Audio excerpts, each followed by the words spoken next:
How about you want to talk about the Florida Panthers defending? Can we talk about Ben Chiarot and his 15 minutes of ice time per game? That's a little surprising to me. That seems like a trade that hasn't exactly worked out, and they paid an absolute ton to get him. Yeah.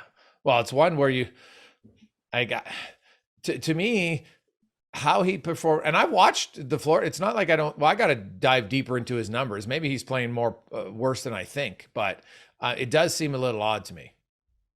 Just -2 in game 3, 14 minutes and change, averaging 15-25 for the series. I think it's at least fair to point it out, but you've heard Andrew Brunette talk after these games about how the Panthers they're not skating.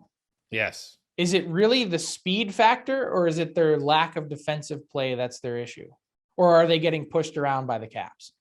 Well, they don't look quick to pucks now. Granted, I haven't watched every moment of every game, Frank, but to me, that seems to be the a little bit bigger of an issue for me right now and I look at it, Ben Sherratt's been on for 2 goals in 43 minutes of 5-on-5.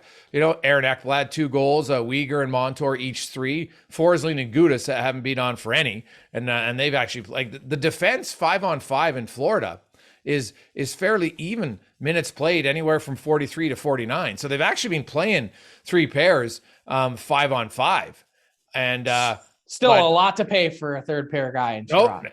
Yeah, totally fair, right? Totally. Although, yeah, like that's interesting. Like, there's even Aaron Ekblad in his 3 games has played basically the same amount of minutes 5-on-5 as Ben Chiarot. So we've talked a lot about the Panthers. I wanted to at least give a little bit of love for the Caps, because I think, one, they've made life absolutely miserable for the Cats. And 2, I think their style of play and their system, the way that they've played in this series, has frustrated the heck out of Florida. And you look at the way they've set up in this 1-3-1, it's killed all of Florida's neutral zone speed. So they've really had a tough time generating anything through the neutral zone, which you look at a lot of their stuff off the rush, it's been neutralized in a lot of ways because they just aren't able to generate it. So, Florida's going to have to come up with a solution, and they're going to have to come up with it fast, because if they lose game 3 in Washington on Monday night, I think it's say goodnight. Yeah, no, it's not good. The area where they're not using Chiarot, Frank, is on the penalty kill, right? The Ekblad, Forsling, Uyghur, and Gudas are their 4 penalty killers, and I guess that's okay. But because their 5-on-5 minutes are pretty even across, like if there's a 6-minute difference in 3 games, that's basically 2 minutes a game for your top tier third pair. They're playing pretty even 3 pairs, but he doesn't play the power play, which we didn't expect. But he's not playing on the penalty kill.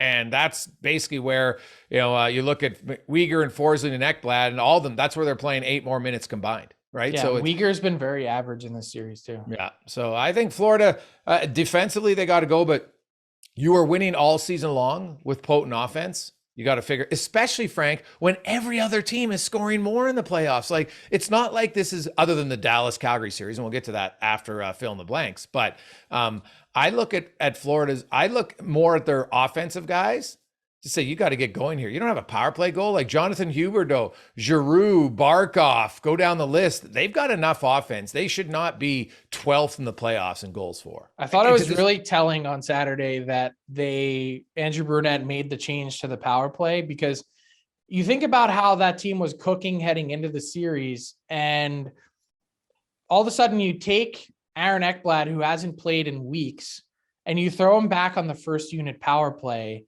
And all of a sudden things are kind of jumbled a bit. Not everyone really knows where to go. They don't have the same chemistry. Aaron Ekblad really didn't play since they acquired Claude Giroux, who was on that top unit.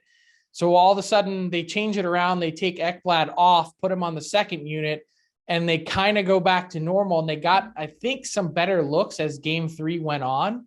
But interesting that, I think we always believe, and probably for good reason, that getting one of your top players back is a positive, but in this case, the way that it's maybe thrown off Florida in terms of how they approach their power play has probably been a bit of a negative.